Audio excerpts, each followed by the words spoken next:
जानामे लखुदेव वेधला ते नाम वाचे वसो ज्या रूपे भुलली पुरात तरली ते रूप ध्यानी ढसो ज्या हस्ते हरिमायता हरविला तो हस्त माथावसो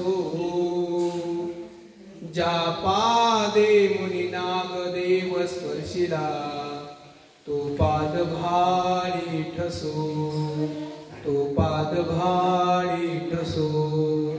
श्री गोपाल कृष्ण महाराज की जय। श्री दत्तात्रेय प्रभु महाराज की जय। श्री चक्रपाणी प्रभु महाराज की जय। श्री गोविंद प्रभु महाराज की जय। सर्वज्ञ श्री चक्रधर स्वामी की जय।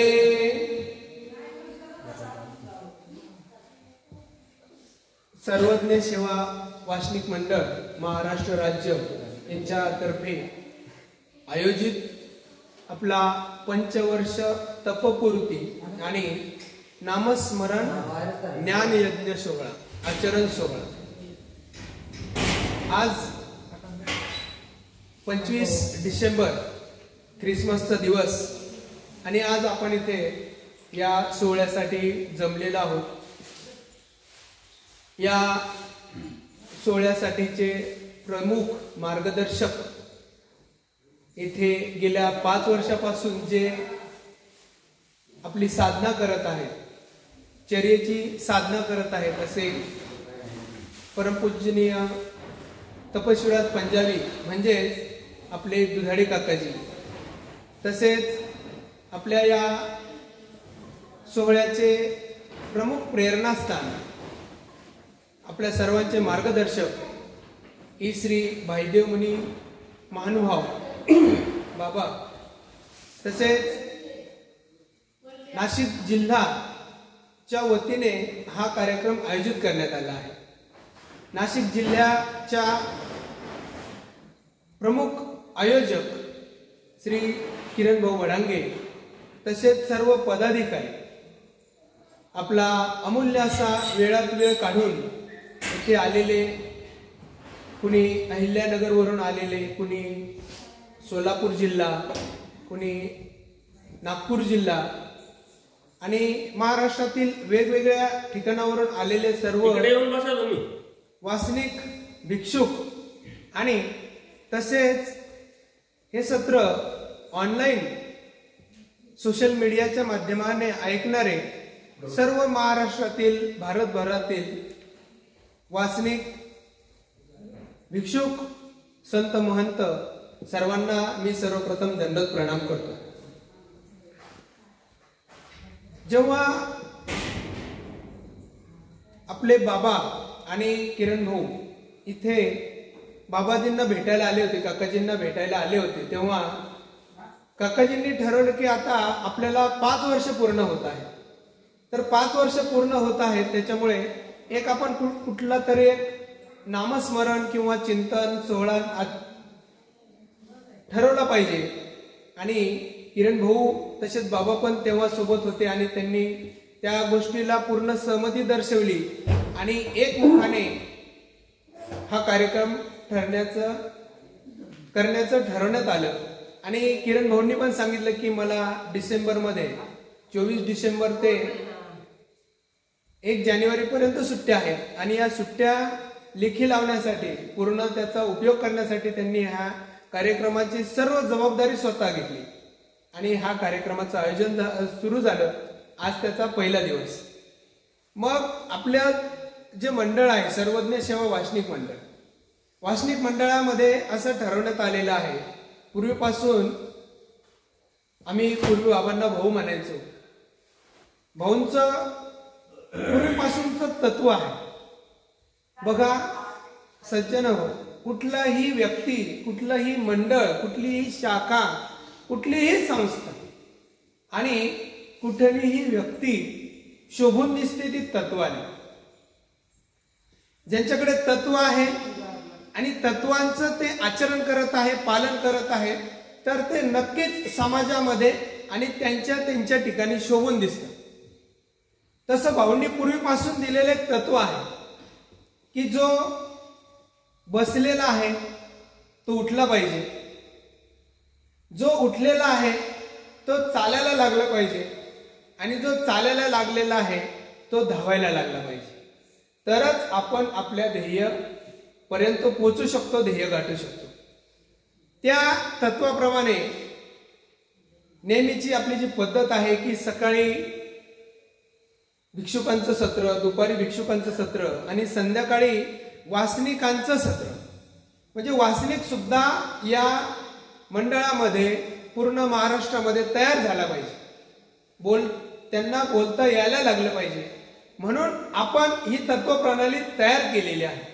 त्या तत्वप्रणालीप्रमाणे आपण सर्वज्ञ व्याख्यानमालाचं सुद्धा आयोजन केलं आणि या व्याख्यानमालेमध्ये सर्वात पहिली सेवा करण्याची संधी मला आयोजकांनी दिली आणि या संधीमुळे काय होतंय की महाराष्ट्रामध्ये जिथे जिथे आपण जातो, जिथे जिथे आपण असे सत्र घेतो, जिथे जिथे आपण व्याख्यान घेतो, तेथील वासनिक हा तयार होत असतो.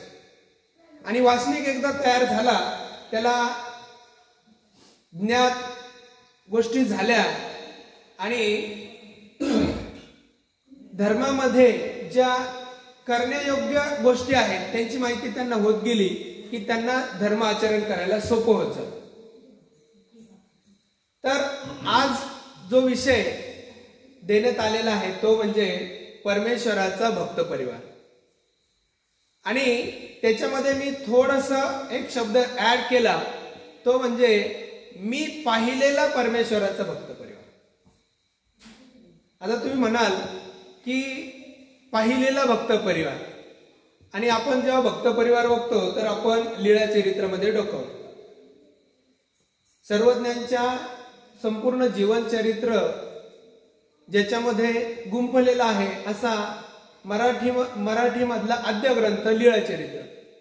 आणि या लीळा चरित्रामध्ये जसं आपल्याला सर्वज्ञांचं पूर्ण चरित्र माहीत होत जातं, तसं अनेक भक्तांचं देखील चरित्र माहीत होत जातं. मग आपण त्या अनुषंगाने लीळा चरित्रामध्ये प्रवेश करतो. परंतु लीळा चरित्रामध्ये जे काही भक्त दिलेले आहेत ते आपण पाहिलेले नाही. मग ते आपण ऐकलेले आहेत, ऐकत आहोत, त्यांच्याप्रमाणे कृती करण्याचा प्रयत्न करत आहोत. आणि याच लीळा चरित्रामध्ये सर्वज्ञांनी अनेक भक्तावर आधारित सूत्रांची पण गुंफण केलेली आहे. मग त्याच्यामधलं एक सूत्र मला आवडलं, ते म्हणजे देव म्हणतात भक्त हा विभक्त होऊ शकत नाही. मग भक्त कोणाला विभक्त होऊ शकत नाही? सर्वज्ञांना विभक्त होऊ शकत नाही. असे चरित्र पण आपल्याला माहिती आहे. परंतु आता आपण ज्या युगामध्ये जगत आहोत, ज्या 21व्या युगामध्ये जगत आहोत, ज्या तंत्रज्ञानाच्या युगामध्ये जगत आहोत, ज्या आजच्या चक्रवादामध्ये जगत आहोत आणि आपला धर्म पूर्णपणे टिकवून ठेवून जगत आहोत, मग आज आपल्याला असा भक्त परिवार बघायला मिळतो का? आज आपल्याला असा भक्त परिवार दिसू शकतो का? तर नक्की दिसू शकतो. कशावरून? याच्यावरून की मी याच्यामध्ये एक शब्द ऍड केला, मी पाहिलेला भक्त परिवार. सकाळी जेव्हा बाबा आणि आम्ही गाडीमध्ये येत होतो तेव्हा बाबांनी सांगितलं की परमेश्वराचा जो साधक असतो, परमेश्वराचा जो अनुयायी असतो, परमेश्वराचा जो भक्त असतो, त्याच्या चेहऱ्यावर नियमित प्रसन्नता असते. आणि जर प्रसन्नता नसेल तर ते परमेश्वराच्या ऐवजी देवतेचं किंवा इतर गोष्टीचं चिंतन जास्त करतात. जे देवता प्रणित धर्म आहेत त्यांचा विचार ते जास्त करतात. म्हणजेच त्याच्यामुळे त्यांना कुठली तरी चिंता सतावते, कुठल्या तरी टेन्शन मध्ये ते आहेत, कुठल्या तरी विचारामध्ये आहेत. त्यामुळे ते दुर्मुखलेले दिसतात, प्रसन्न दिसत नाही.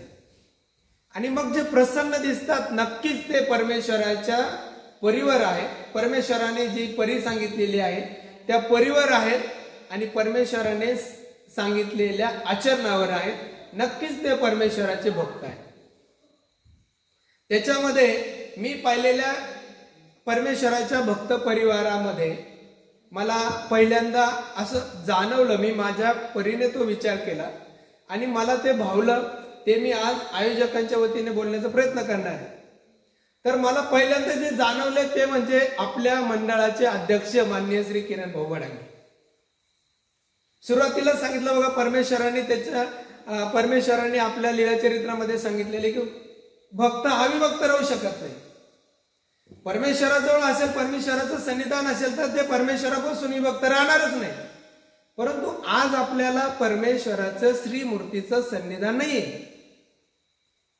मग आपण परमेश्वरापासून तर विभक्त आहे आणि परमेश्वराने काय सांगितलेलं आपल्याला की तुम्हाला आता इथून पुढे वचनरूपी गोविंदाचं सन्निधान आहे.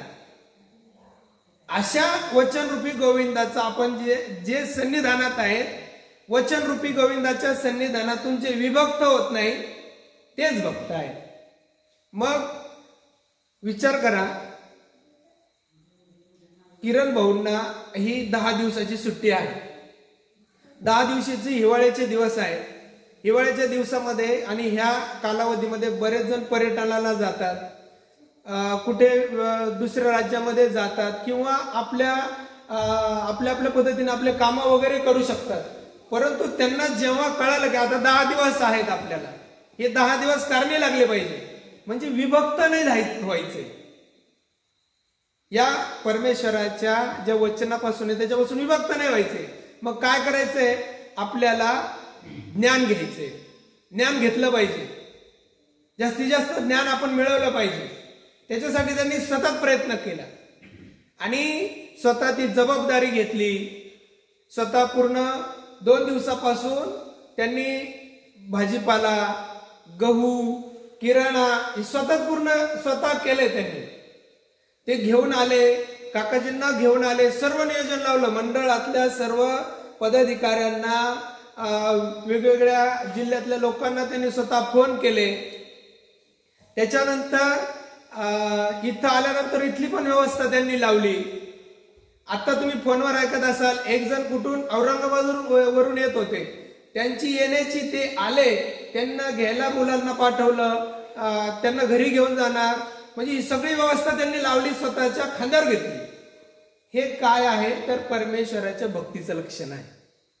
त्यामुळे मला ते पहिल्यांदा परमेश्वराचे भक्त जाणवले आणि तुम्ही परत बघू शकता की त्यांच्या चेहऱ्यावर नेहमी प्रसन्नता असते. हे कशाचं लक्षण आहे की जे परमेश्वराच्या भक्तीपासून विभक्त होत नाही. जेव्हा जेव्हा आम्ही संपर्कात जातो, जेव्हा जेव्हा आमची वेळ येते की एकमेकांना भेटतो, तेव्हा आमच्या 90% परमेश्वराच्या विशेष गप्पा होतात. आज कुठला कार्यक्रम आहे, भाऊ कुठल्या कार्यक्रमाला जाणार आहेत, कुठल्या कार्यक्रमावरून आले, ते मला सांगतात. तुम्ही ती कालची व्हिडिओ क्लिप ऐकली का, त्याच्यामध्ये भाऊने एकदम जबरदस्ती माहिती सांगितलेली आहे. म्हणजे ते स्वतःला अजिबात परमेश्वराच्या या तत्वज्ञानापासून विभक्त करत नाही.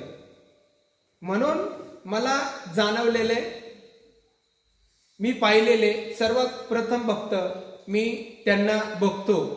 आणि त्याच्यानंतर जे माझे मित्र आहेत ते पूर्वी वासनिक अवस्थेत होते आणि नंतर त्यांनी स्वतः दीक्षा घेतली, पूर्ण कुटुंबासहित ते दीक्षित झाले.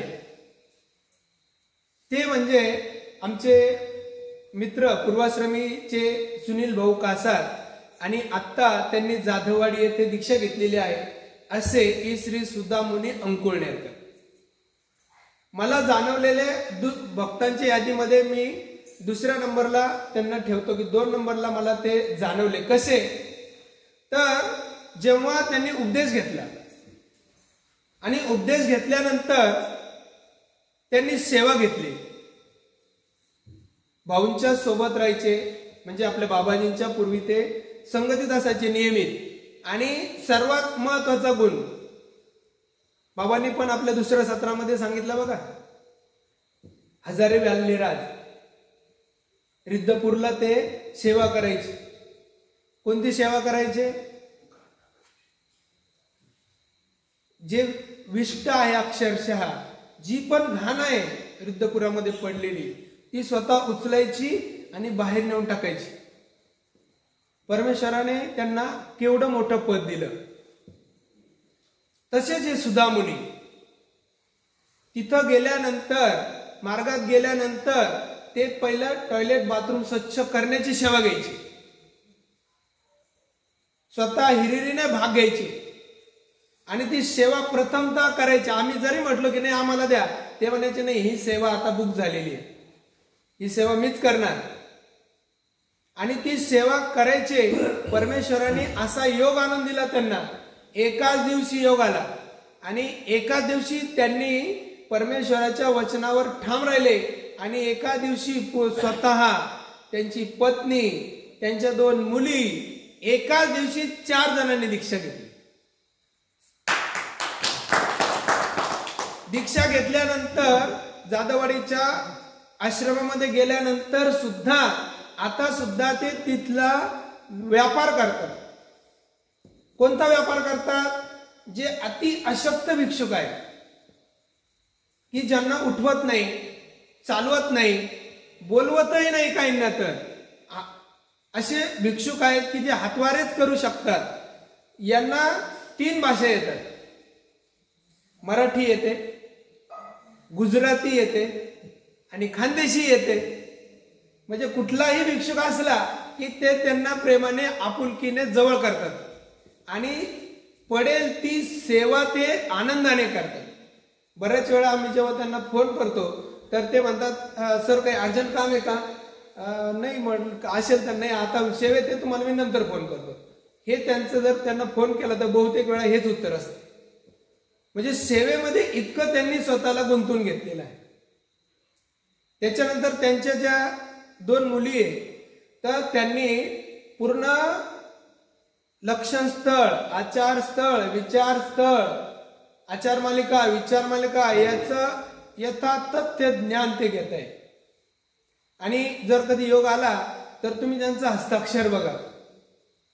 7वी 8वी शिकलेल्याच मुली आहे, परंतु आमच्याकडे 10वी 12वी झालेले मुलं जे आहेत त्यांनी किती जरी अक्षर चांगलं असेल त्यांच्यापेक्षा सुंदर अक्षर त्यांचे. तर हे कुठून आलं? कारण त्यांनी कधी परमेश्वरापासून स्वतःला विभक्त केलं, म्हणून ते परमेश्वराचं भक्तच्या यादीमध्ये बसतात. त्याच्यानंतर आपण समोर बघतो की आपले सर्वांचे प्रमुख मार्गदर्शक पूर्वाश्रमीचे आपले विश्वास भाऊ नागरे आणि आत्ताचे श्री बाईदेव मुनी महानुभाव. तुम्ही कधीही जेव्हा केव्हा, मी माझ्यावरून सांगतो, 2003च्या डिसेंबर महिन्यामध्ये माझा त्यांच्याशी संपर्क आला होता. म्हणजे 21 वर्ष झाले त्या गोष्टीला. तेव्हापासून त्यांच्या चेहऱ्यावरची जी प्रसन्नता आम्ही पाहत आहोत ती अजून तागायत तशीच आहे, किंबहुना त्याच्यामध्ये वाढच झालेली आहे. हे मला आलेले, प्रतीतीला आलेले अनुभव मी सांगतोय. इथं स्तुतीचा विषय नाही काही, कारण त्याच्यातून आम्हाला प्रेरणा मिळालेली, किंबहुना अनेक जणांना प्रेरणा मिळू शकते. पूर्वी जेव्हा जेव्हा जिथे जिथे आम्ही सत्संगाला जायचो तर भाऊ सोबत गेल्यानंतर तिथे किती माणसं असो, 1 असो, 2 असो, 10 असो, 20 असो, कुणी उपदेश घेओ अथवा न घेओ, ते त्यांचा प्रामाणिकपणे ईश्वराचे जे वचन आहे, ईश्वराचं जे सांगणं आहे, परमेश्वरी जो धर्म आहे, अधर्म जो आहे तो पोट तिडकीने प्रत्येक ठिकाणी सांगायचे. अजूनही सांगताय. त्याचं फलित असं व्हायचं की अनेक जण उठायचे आणि उठून लगेच परमेश्वरी मार्गावर चालण्यासाठी प्रवृत्त व्हायचे. असंख्य लाखो अनुयायी त्यांनी तयार केले. त्याच्यानंतर आपल्या समोर आदर्श आहेत. त्यांनी पूर्ण प्रपंच केला, वेळेवर त्याग केला आणि अनुसरण पण घेतलं. अनुसरण घेतल्यानंतर जेव्हा म्हणजे असं बोललं जातं बघा, असं बॅक साईडला बोललं जातं की अनेक जे उच्च लेवलचे माणसं आहेत समाजामध्ये, जर त्यांनी दीक्षा घेतली नंतर ते बॅक फ्रंटला येऊन जातात, असं मी ऐकलेलं आहे. कारण वासनिक अवस्थेत असताना हिरिरीने भाग घेतात, भरपूर क्रिया वगैरे करतात, मान पान वगैरे ते सगळं मिळत राहतं, सगळ्या गोष्टी करतात. परंतु एकदा दीक्षा घेतली मग वासनिकातून भिक्षुकमध्ये येतात, भिक्षुकमध्ये आले की मग हा हे आपल्यासारखेच येतात, सगळे समजायला जातात. परंतु भाऊनी तसं नाही केलं, बाबांनी तसं नाही केलं.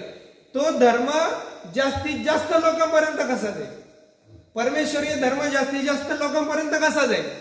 आपली वासनिक मंडळाची 1 शाखा 2 शाखा 4 शाखा कशा होतील याच्यासाठी प्रयत्न केले आणि ते प्रयत्न पूर्णपणे यशस्वी करून दाखवले.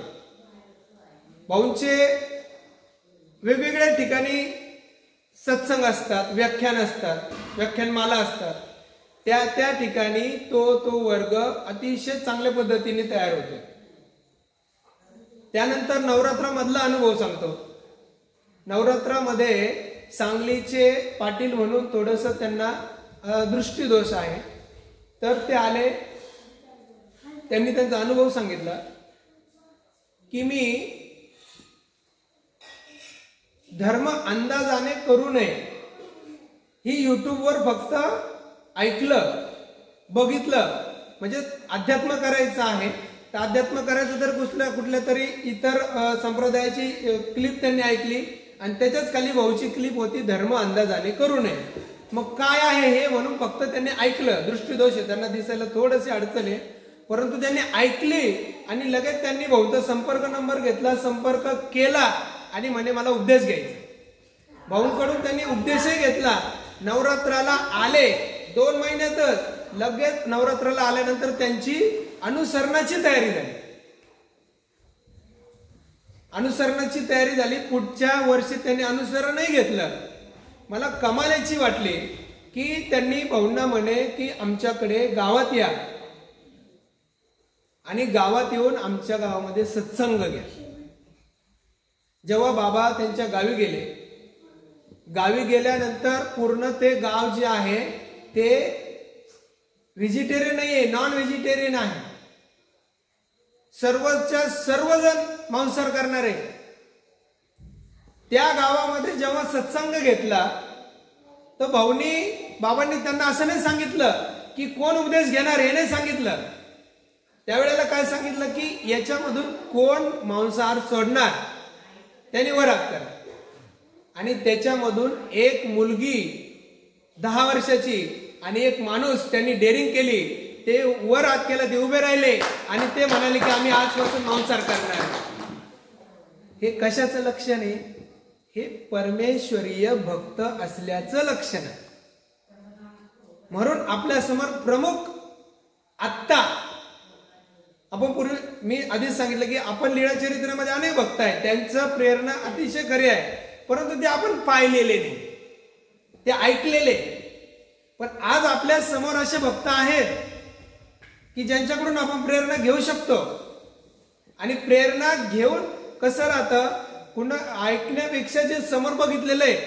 आमच्याकडे शाळेमध्ये शिकवण्याचे 3 साधने. दृक साधन म्हणजे दाखवणे, क लीला त्याची पाठी दाखवली, दृक साधन. श्राव्य साधन म्हणजे ऐकण्याचं, क पण दाखवायचं आणि आवाज पण ऐकवायचा किंवा कविता ऐकवायची, श्राव्य साधन. आणि तिसरं साधन आहे दृक श्राव्य साधन. त्याच्यामध्ये येतं आपला मोबाईल, टीव्ही, प्रोजेक्टर, त्याच्यानंतर मोठा ओव्हरहेड प्रोजेक्टर. त्याच्यामध्ये कसा लिहायचा आणि त्याचा उच्चार कसा करायचा, कविता कशी असते, त्याची शब्दरचना कशी असते, हे समोर दाखवलं जातं. आणि जास्त दृक श्राव्य साधन मुलांना ठसतं, त्यांना त्यांच्या मेंदूवर पक्क होतं. तसे दृक आणि श्राव्य भक्त आपल्याला पाहिजे आता. त्याच्यामुळे काय होणार आहे, त्यांचं आपल्या मनावर जास्त ठसणार आहे, त्यांचं बघून बघून आपण आचरण करणार आहे. त्याच्यामुळे प्रमुख असे मार्गदर्शक, प्रमुख असे भक्त जर आपल्या समोर कोण असेल तर आपले बाबा. त्यांचं बघून आपण नक्कीच प्रेरणा घेऊ शकतो. आपलं धर्म आचरण खूप छान पद्धतीने करू शकतो. किंबहुना किरण भाऊ म्हणतात, एका वेळेला असा प्रसंग आला होता की सभेमध्ये एका बाबाने विचारलं की कोणाला गॅरंटी आहे की परमेश्वर प्राप्त होऊ शकतो. त्यावेळेला बाबांनी अनुसरण घेतलेलं नव्हतं आणि त्यांनी लगेच वर हात केला की मला गॅरंटी आहे, मी परमेश्वराला प्राप्त करू शकतो. आणि किरण भाऊ म्हणाले, जेव्हा बाबांनी वर हात केला तेव्हा मी देखील वर हात केला, कारण यांना प्राप्त होऊ शकतो तर मला पण प्राप्त होऊ शकतो. ही गॅरंटी आपल्याला आली पाहिजे. आणि ही गॅरंटी आपल्याला कुठून येणार? ज्यांच्याकडे आपण बघितलेलं आहे की ते परमेश्वरीय तत्वानुसार आचरण करताय आणि आपली साधना करताय. भाऊंचे अनेक अनुभव आहेत सांगण्यासारखे, परंतु वेळेमुळे मी 1-2च अनुभव सांगितले. त्याच्यानंतर चौथे जे आहेत त्यांच्या पुढे इथे गेल्या 5 वर्षापासून जे आपली तपश्चर्या करताय, साधना करताय, असे आपले श्री तपशिवराज पंजाबी म्हणजेच आपले दुधाडी काकाजी. आपण सर्वजण त्यांना ओळखतो, परिचित आहोत. वयाच्या 30व्या वर्षापासून काकाजींनी धर्माचा अभ्यास करायला सुरुवात केली होती. धर्म काय आहे हे जाणून घ्यायला सुरुवात केली होती. आणि त्यांची सुरुवात त्यांनी नाशिक पासून केली. हे विशेष, नाशिकला जे सिन्नर फाट्याजवळ गाव आहे तिथे जवळ एक आश्रम आहे. तिथल्या आश्रमामध्ये ते नेहमी जायचे, तिथून धर्माचं माहिती घ्यायचे. आणि नगरला ड्युटीला असताना ते बाईजींच्या आश्रमामध्ये गेले आणि त्यांनी तिथे जवळपास 4 ते 5 वर्ष पाचीस्थळाचा अभ्यास केला. पाचीस्थळाचा अभ्यास केल्यानंतर त्यांनी वयाच्या 45व्या वर्षी, त्यावेळेला त्यांना क्लास 1ची नोकरी होती, क्लास 1च्या नोकरीचा त्याग केला आणि अनुसरण घेतलं. अनुसरण घेतल्यानंतर परत 3 वर्ष ती पाचीस्थळाला परत पाळी फिरवली, मामांजींकडे राहिले. आणि परमेश्वराचा सिद्धांत आहे की अभ्यास झाल्यानंतर, पाचीस्थळाचा अभ्यास झाल्यानंतर वैराग्य अवस्था उपजली पाहिजे. वैराग्य अवस्थेने आपला देह क्षेपावा, ईश्वर मिळावा यासाठी प्रयत्न केला पाहिजे. आणि त्यांनी लगेच नाशिकला येऊन ढोऱ्या डोंगराचा शोध घेतला. त्यांनी स्वतः काकाजींनी सांगितलेले की नगरवरून ते ढोऱ्या डोंगराला एकटेच यायचे. येईपर्यंत अंधार व्हायचा. आम्ही इथेच कुठंतरी वस्तीवर ते थांबायचे. दुसऱ्या दिवशी परिभ्रमण करायचे की अरे हा ढोऱ्या डोंगर आहे, इथे आपल्या अनेक भिक्षुकांनी, साधकांनी देह क्षेपलेला आहे आणि इथूनच ते परमेश्वराच्या निजधामाला गेलेले आहेत. आणि त्यांनी मग स्वतः तो प्रयत्न केला, स्वतः ती चर्या केली. चर्याचा एक अनुभव आहे की बाबाजींनी ही जी झोपडी आहे ती डोंगराच्या एकदम खालच्या बाजूला तिथे बनवली होती. आणि तिथे बनवल्यानंतर ती बनवली मे मध्ये. जून महिना पाऊस सुरू झाला. त्या वर्षी जून, जुलै, ऑगस्ट आणि सप्टेंबर 4ही महिने अतोनात पाऊस होता. पाऊस थांबायचाच नाही. 1 महिना तर 1ही दिवस पाऊस थांबलेला नव्हता. आणि अशा अवस्थेमध्ये त्यांनी ती चर्या केली.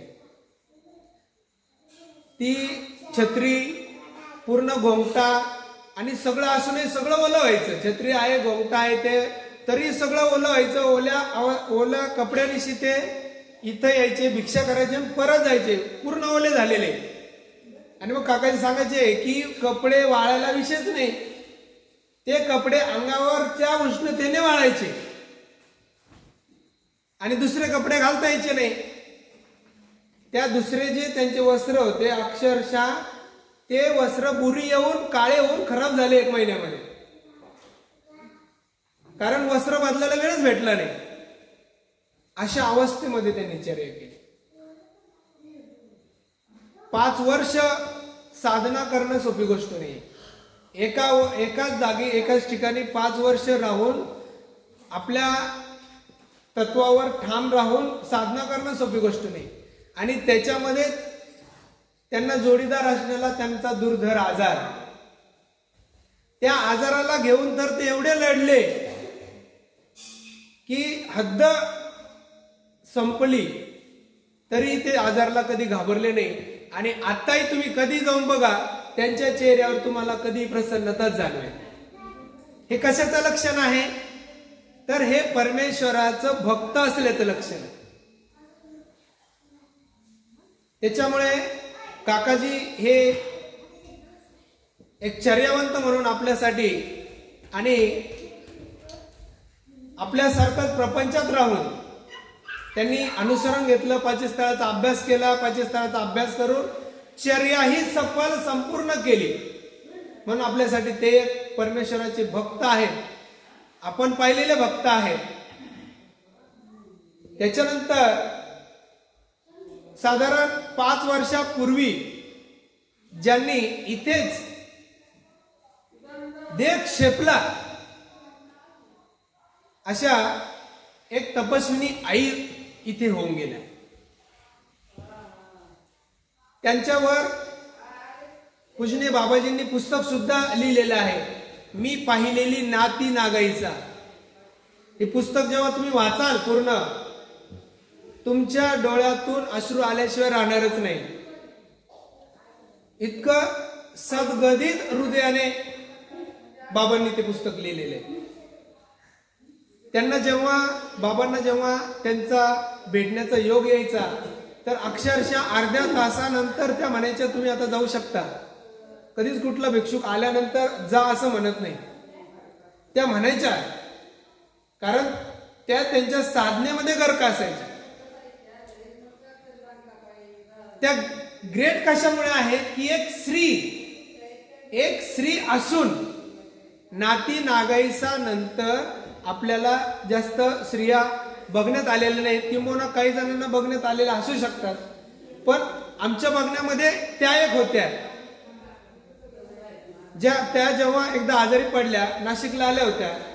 नाशिकला आल्यानंतर किरण भाऊ आणि मी आम्ही दोघं त्यांना भेटायला गेलो होतो. त्यांना विचारलं तुमचं नाव काय, तर त्यांनी स्वतःचं नाव सुद्धा सांगितलं नाही. त्या म्हणाल्या मी नावही नाही सांगणार, गावही नाही सांगणार, कुठून आले हे नाही सांगणार, आणि त्याच्यावर जर तुम्हाला विचारायचं असेल तर तुम्ही जाऊ शकता, मला सांगण्याची अजिबात इच्छा नाही. म्हणजे इथपर्यंत त्यांनी त्याग केला होता. बाबांनी मगाशी सांगताना पूर्वीचं जेव्हा त्यांनी लक्षणस्थळ सुरू केलंय, पूर्वीचं उदाहरण देत आहे, मानसिक अवस्थेमध्ये जेव्हा सांगत होते, तर भाऊ आपल्याला शेवटच्या टोकापर्यंत घेऊन गेले होते की एक वेळ तुमची कशी येणार आहे. हे जो देहाच्या अवस्था आहे याच्या पार जायचं आपल्याला. नाव गाव ठिकाण हे सगळं एक वेळ विसरावं लागणार आहे. त्या अवस्थेत त्या होत्या, त्या अवस्थेत त्या बघायला मिळालेल्या होत्या. आणि त्या अवस्थेत राहून साधारण 3 ते 4 वर्ष इथे त्यांची सेवा केलेले दिगंबर भाऊ आहे, त्यांचे परिवार आहे, त्यांनी त्यांचा अनुभव घेतलेला आहे. साधारण 4 वर्ष एक चर्या त्यांनी पूर्ण केली, दुसऱ्या चर्याच्या अर्ध्या टप्प्यामध्ये त्यांनी देह क्षेपला. मग मी पाहिलेल्या त्या एक परमेश्वराच्या भक्त आहेत. त्यांच्या अशा कित्येक आठवणी आजही ते जागे आहेत, या पवित्र ठिकाणी जागे आहेत. आणि तुम्ही इथे आल्यानंतर तुम्हाला एक प्रसन्नता इथे जाणवते, एक सात्विकता सगळ्या परिसरामध्ये भरून राहिलेली जाणवते. हा कशाचा परिणाम आहे तर त्यांच्या साधनेचा परिणाम आहे. किंबहुना परमेश्वर इथे येऊन गेल्याचा परिणाम आहे. असे हे भक्त आपल्या समोर अनेक भक्त आहेत, परंतु मी पाहिलेल्या भक्तांमध्ये ते मला जाणवतात. अक्षरशः त्या माईंचा गौरव करायचा असं की त्यांनी मृत्यूला देखील थांबून ठेवलं होतं. तुम्ही जेव्हा ते पुस्तक वाचाल, मी पाहिलेली नाती नागायचा, त्या पुस्तकामध्ये जेव्हा त्यांचा शेवट आलेला आहे तर त्या काही आजाराने शेवटी त्यांना एक आजार झाला आणि त्यांना ऍडमिट करावं लागलं नाशिकला. ऍडमिट केल्यानंतर आपले बाबाच तिथे त्यांच्या सेवेसाठी गेले होते आणि रघुभाऊ मध्ये पण तिथे हॉस्पिटलमध्ये होते. तर भाऊ गेल्यानंतर भाऊ विचारायचे त्यांना, आई बरं वाटतंय का, तुम्हाला काही त्रास होतोय का, तुमची काय सेवा करायची. त्या फक्त एक प्रश्न विचारायचा, आज कोण वार आहे, असं असं वार आहे. नवरात्र सुरू झाली का, हो आज नवरात्रीचा पहिला दिवस आहे. मग ते विचारायचे दसरा कधी. मग भाऊ सांगायचे अजून 8 दिवसांनी दसरा आहे. रोज भाऊ भेटायला यायचे, त्या फक्त एक प्रश्न विचारायचे, दसरा कधी आहे. नवरात्रामध्ये पूर्ण नवरात्र त्यांनी थांबवली आणि दसऱ्याच्या दिवशी त्यांनी आपला देह सोडला. म्हणजे मृत्यूला सुद्धा त्यांनी थांबून ठेवलं होतं 8 दिवस. अशा त्यांचं विशेष कौतुक म्हणणे करण्याच की आपण माझी तरी पात्रता नाही की त्यांचं औदार्य एवढं की एक स्त्री असून त्यांनी देह क्षेपला. स्त्री असून त्यांनी इथे दऱ्या खोऱ्यामध्ये डोंगरामध्ये इथं कोणाचा त्रास नाहीये, पशूंचा त्रास नाही, प्राण्यांचा त्रास नाही, माणसांचा त्रास नाही, काही नाही. तरी पण एक स्त्री असून त्यांनी डेअरिंग ती केली, इथं येऊन राहिले आणि आपला देह पूर्णपणे क्षेपला. इथे पूर्ण चर्या पूर्ण केली आणि देह क्षेपला. जे परमेश्वराच्या पूर्णपणे तत्वावर राहून त्यांनी पूर्ण आचरण केलं.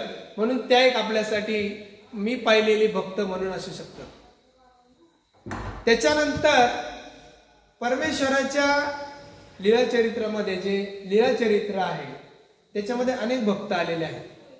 अनेक भक्त आपण जेव्हा जेव्हा लीलाचरित्र वाचू तेव्हा अनेक भक्तांचा उल्लेख आपल्याला बघायला मिळेल.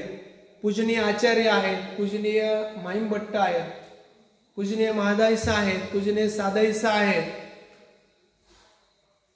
आणि अजून एक म्हणजे पूजनीयच म्हणावं लागेल, पूजनीय डांगरेश जे होते प्राणीच्या जन्मामध्ये जेव्हा त्यांचा योग आला औसांच्या संयोगाने,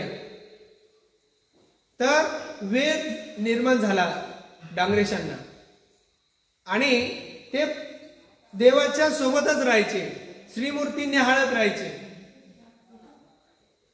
एक दिवस जेव्हा देव उदास होतात आणि सर्वांना म्हणतात की तुम्ही इथून जा, त्यावेळेला डांगरेश मात्र तिथून जात नाही. पण देव त्यांना आवर्जून उल्लेख करतात आणि त्यांना सांगतात की तुम्ही इथून जा. आणि देवाचंच वचन आहे, भक्त हा विभक्त होऊ शकत नाही, विभक्त राहू शकत नाही. आणि त्यांनी देवाला एक फेरी पूर्ण मारली आणि निघून गेले आणि स्वतःचा देह क्षेपला. प्राणीच्या जन्मामध्ये सुद्धा आपल्याला भक्त बघायला मिळतात. असे हे पूजनीय डांगरेश. त्याच्यानंतर बाईसा, बाबांनी आपल्याला त्यांचा उल्लेख केलाच मगाशी की उच्च आसनावर त्या बसून घ्यायच्या, स्वतःच त्रिकाळ पूजा अवसर स्वतःचा करून घ्यायच्या आणि जेव्हा भक्त झाल्या तेव्हा स्वामींच्या श्रीचरणाजवळ आल्या आणि त्याच्यानंतर मात्र त्या कधी विभक्त झाल्या नाही, कधी विभक्त झाल्या नाही. देव एकदा त्यांना सोडून रिंगणीच्या त्या झाडाखाली जाऊन लपून बसले. बाईसांनी अटक केल्यामुळे लगेच मूर्छा येऊन पडल्या त्या आणि देवांनी त्यांना उठवलं. मग बाईसा म्हणतात, देवा तुम्ही कुठे गेले होते? देव म्हणतात, बाई आम्ही या रिंगणीच्या झाडाच्या खाली बसलो.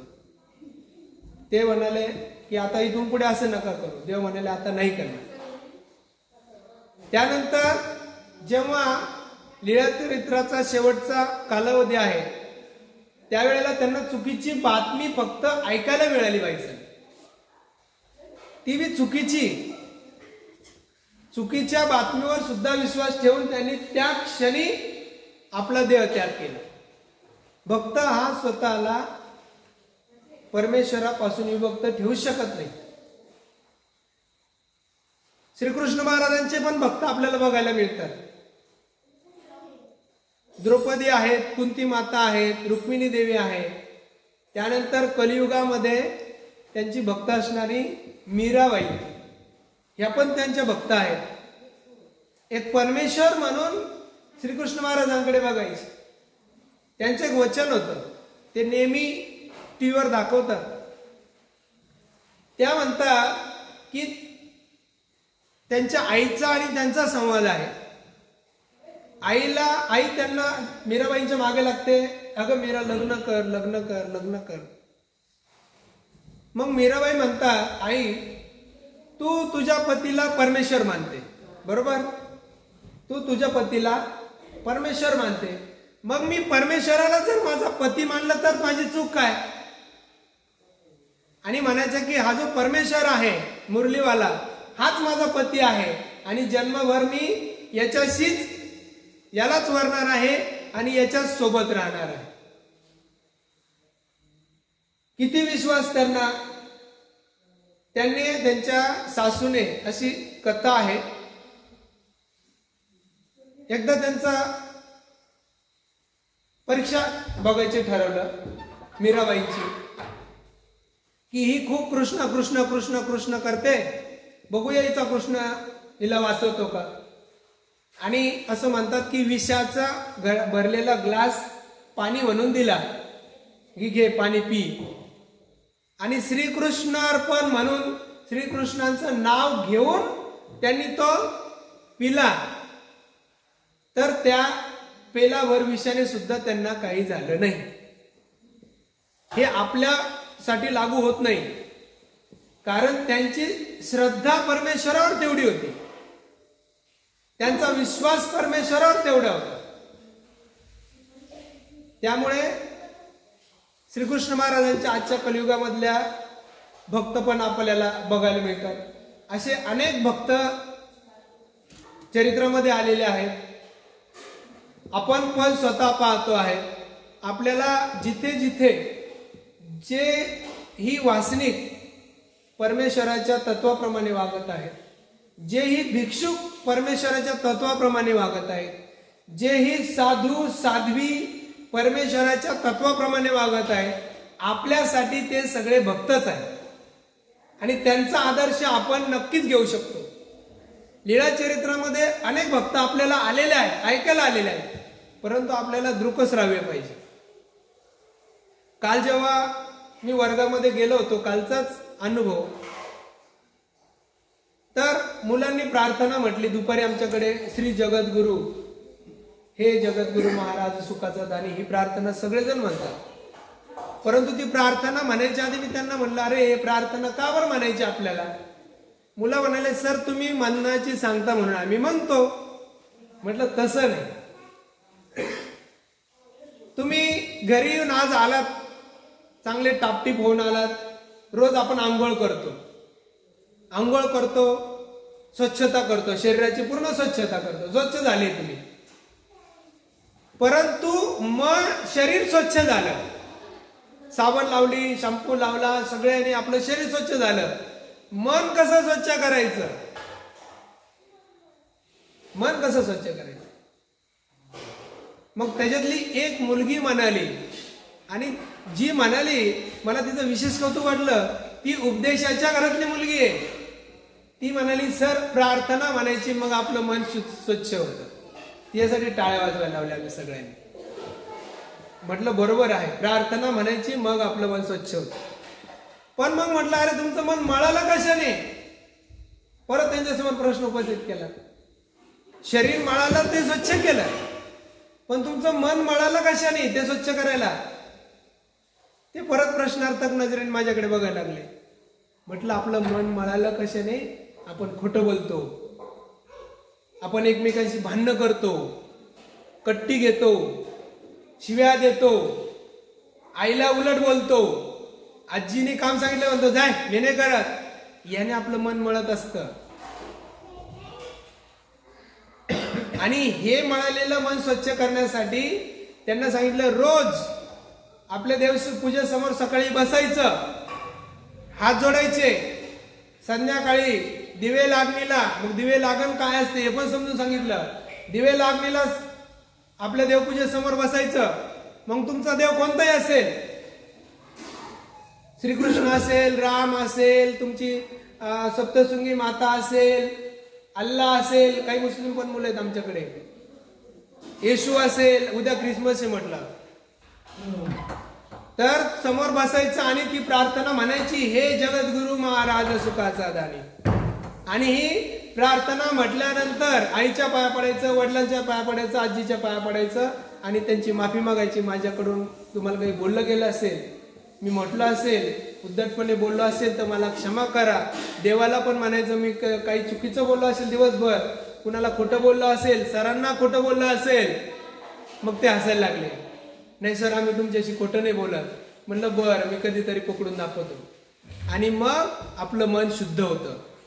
त्यासाठी प्रार्थना गरजेची आहे. तसंच आपल्याला परमेश्वराकडे जर जायचं असेल तर आपलं मन तेवढं शुद्ध पाहिजे. बाबांनी आपल्याला सकाळच्या सत्रामध्ये ते उदाहरण दिले की परमेश्वराचा भक्त हा आंतरिक शुद्ध असतो, निर्मळ असतो. आणि आंतरिक निर्मळ स्वच्छ सुंदर जी व्यक्ती आहे ती परमेश्वराला प्रिय असते.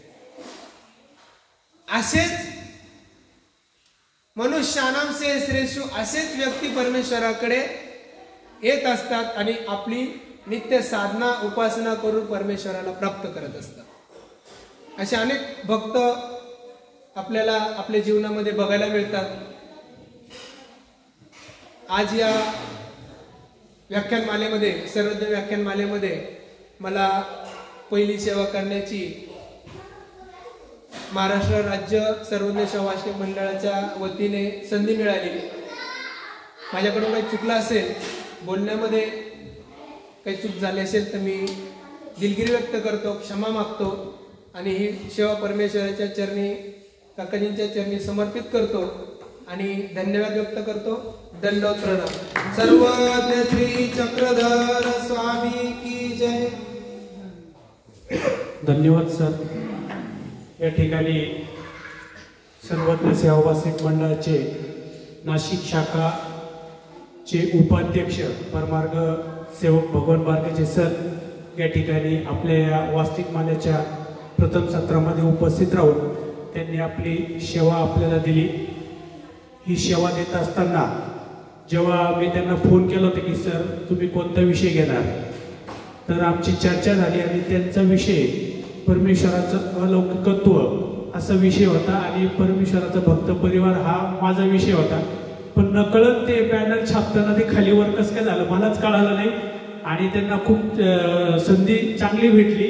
कमी अभ्यास करावा लागला, कमी त्रास घ्यावा लागला आणि सरांचं खूप मोठेपण आहे की त्यांनी आमच्या सगळ्यांना भक्त म्हटलं.